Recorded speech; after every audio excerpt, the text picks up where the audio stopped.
Hi, welcome. I was talking to a customer yesterday, and what they were interested in was the process for their particular program that they were looking for, or what they were trying to get help with was they had a lot, they wanted to put a mobile home on it, and then they wanted to sell the mobile home. And so what they were looking for from me was to borrow the money to make this happen, and then they wanted to know that process. So since they asked me about it and I felt like I didn't give them a really good answer, I thought I would create a little video here and go ahead and see if I couldn't answer that question. So the first part of this is the application or the pre-approval part of finding out about the financing and what the project is. So essentially you want to find hard money lenders that specialize in real estate investments or construction loans.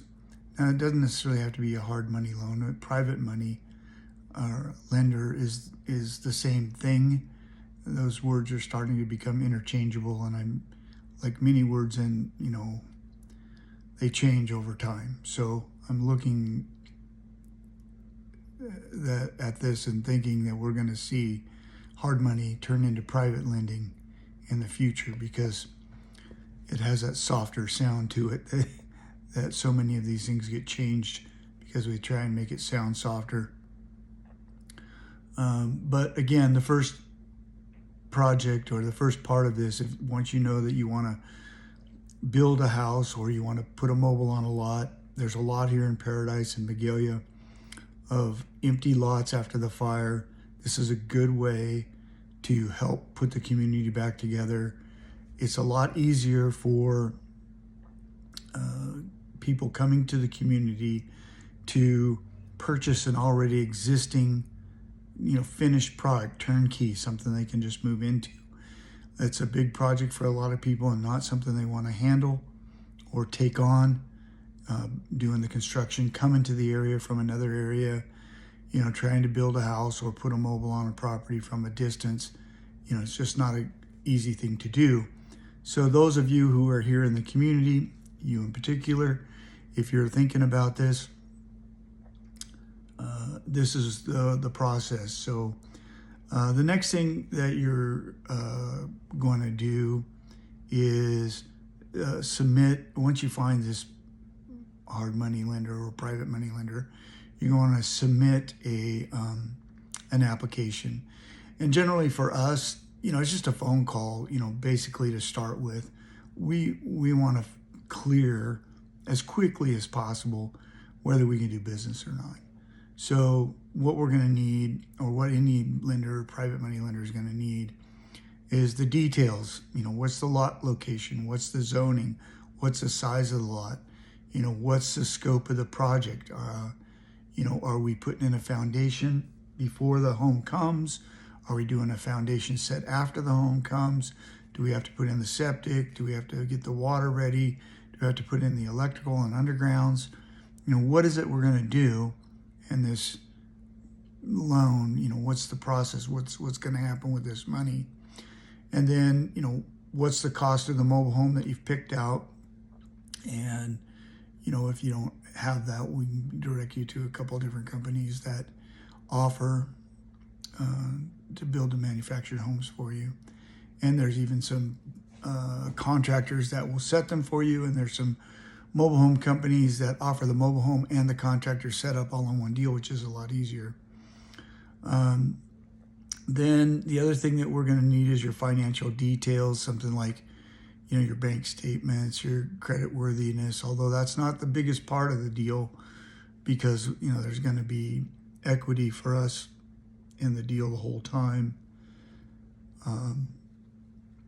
That's not super important, but it is part of the process.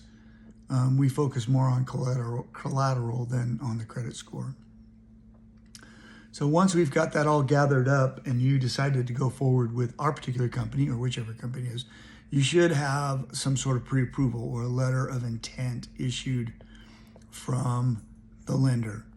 With this letter of intent, you're going to get the loan to value ratio, the interest rate, the term of the loan, any fees or points, that kind of thing. So you're going to have a letter of intent. Yeah, this looks like a good deal. We want to do it. And we're going to go ahead and issue that with your app once we've received your application.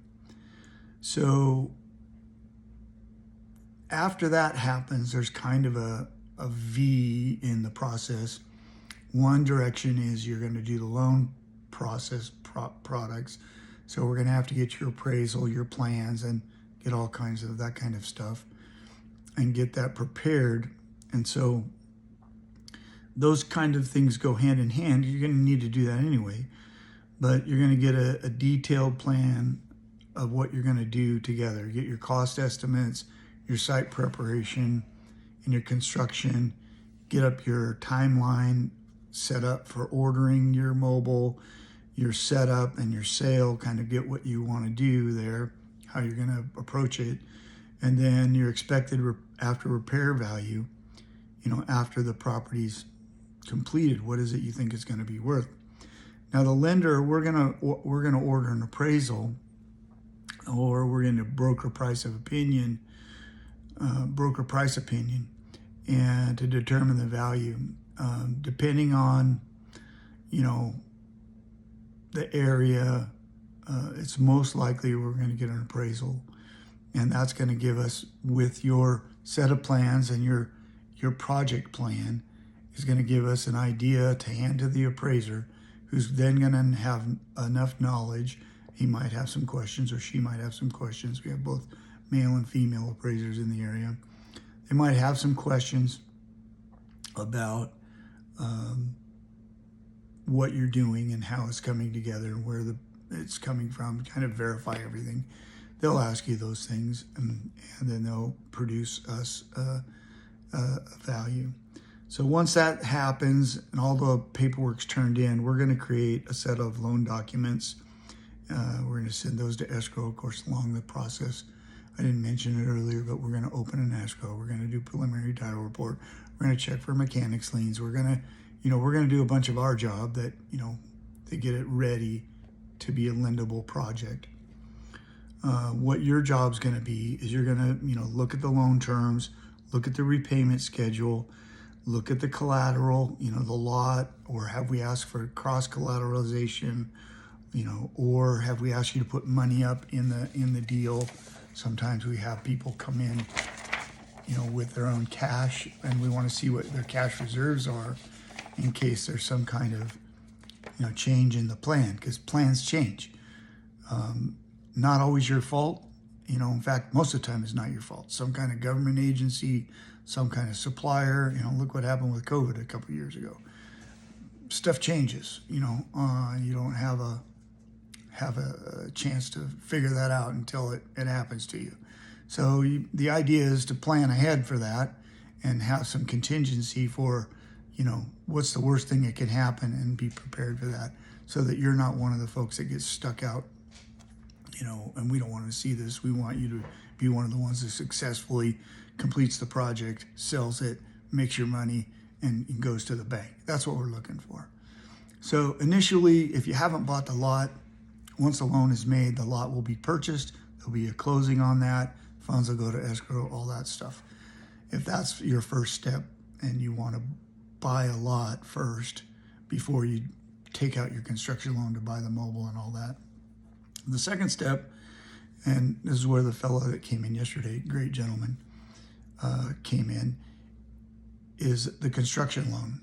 So this is where we've now acquired the lot, and now we're going to do a loan on the lot and the construction, and getting, buying the mobile and getting the finished work and the yard work, all that ready. So there's 4 phases in a manufactured home setup loan.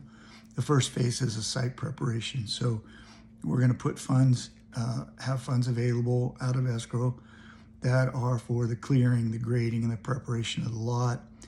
And then we have an inspection that we do to see that the lot's all done before we issue the funds. And then we go ahead and issue the funds and pay the contractor for that work. The second phase is the foundation and utility installation.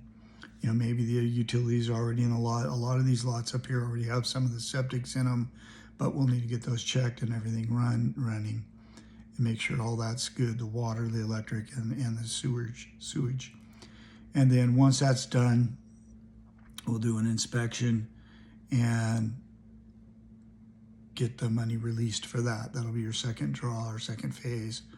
Then the mobile home purchase and delivery, we'll issue a draw for the funds for the deposit on order, and then once the delivery and setup are required to release the additional set of funds, at least delivery, and then once the setup's done, there may be an additional one. And then the final phase is the setup and the finish work. So that's the final setting up the mobile home, the funds for connecting the utilities, the landscaping, and any finishing touches is maybe a driveway or, you know, sidewalks, maybe fencing, maybe front yard landscaping, backyard landscaping. I don't know. Depends on what your project plan is, what's going to happen there. That'll be the final phase. At that point in escrow, you'll get the last funds up to 90% of your loan amount. And then once the property sells, you'll get the final 10%. It's how it normally works. So in the meantime, while that's going on, while you're doing this project, you're going to have monthly interest payments.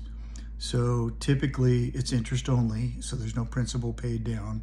You just pay interest each month. And the way that works is like if we close on the 15th of the month, the first comes, you don't owe a payment. The next first that comes, so let's give you an example, December 15th, January 1st comes, you don't owe a payment. February 1st comes, that's your first payment. Interest is charged in arrears. So once the interest is used, you know, you've used money for 30 days, then you pay the interest for those 30 days that you've already used. So that's why the payment is in February, not in January. You're not paying in advance like you'd pay a rental. So you pay in arrears. The loans are calculated based on the balance, you know, that was put into escrow.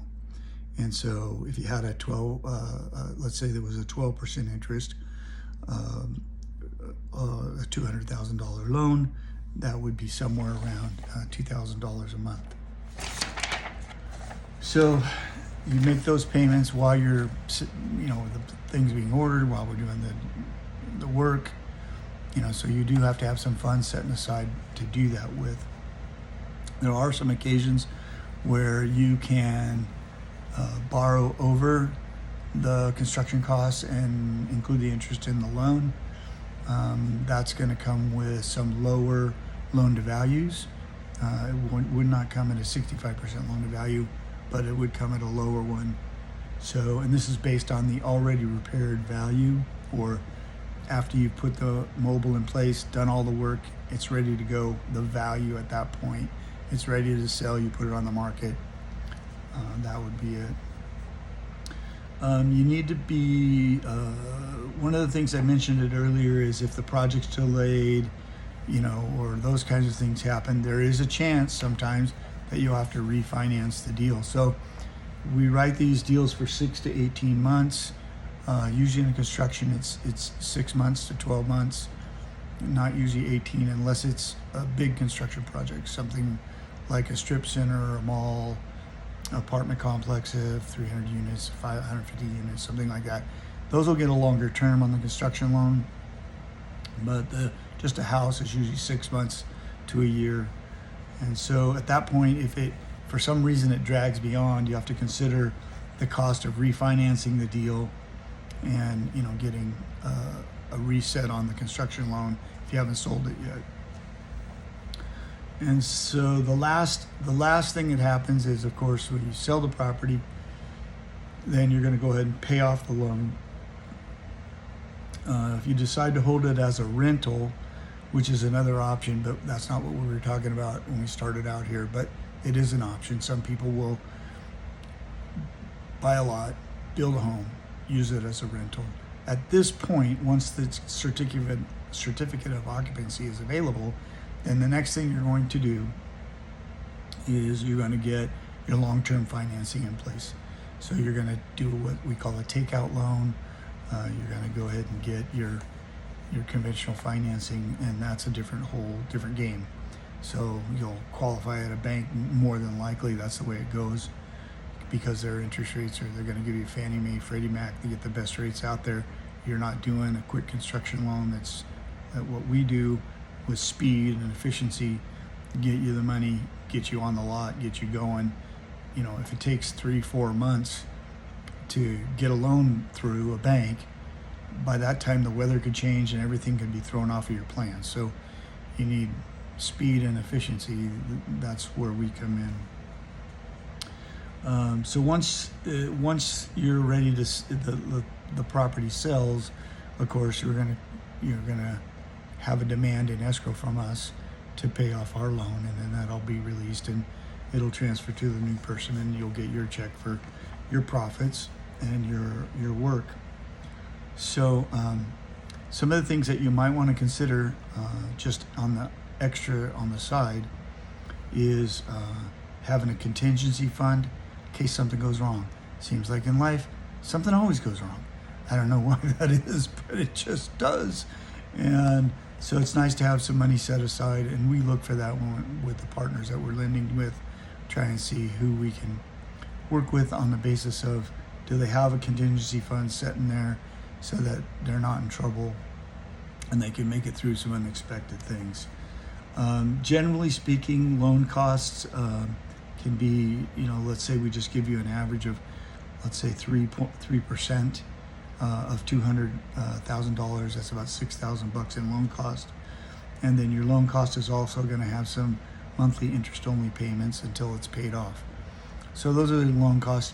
We can give you a complete breakdown of everything, even give you a return on your investment, the whole project. We have this very nice spreadsheet that I put together that'll help you figure out what you put up, how much money you put in, what your expected profits are, what your return on the money you put up is. So for example, if you put up $10,000 on a deal and at the end of the deal you get $50,000 back, it's going to show your return on investment over, say, 6 months. Really quick math, I think that's 1,000%. I could be wrong, but that's a big turn. For $10,000 you get $50,000 back in 6 months. Anyway, maybe it's less than that. It's 40. You'd have to do the math. I maybe could have done this when I was a kid, but not anymore. So the other thing is you need to have an exit strategy, a plan A and a plan B, and then that can get you away. That way you can avoid penalties or avoid foreclosures. We don't want any of that. We want you to be successful. We want happy customers, happy investors. We want everybody to walk away a winner. I'm going to put a link in the notes below to a outline of what I've just talked about. You're welcome to a free copy of that. If you have any questions about financing your real estate, I know another question the gentleman asked me yesterday was how to find really good deals, 35 cents, 25 cents on the dollar. I think I'll do another video about that. Thanks for joining me today. If you liked what I had to say, if you got some value out of it, please like, subscribe, and share. Thanks for now. Have a great day and good luck.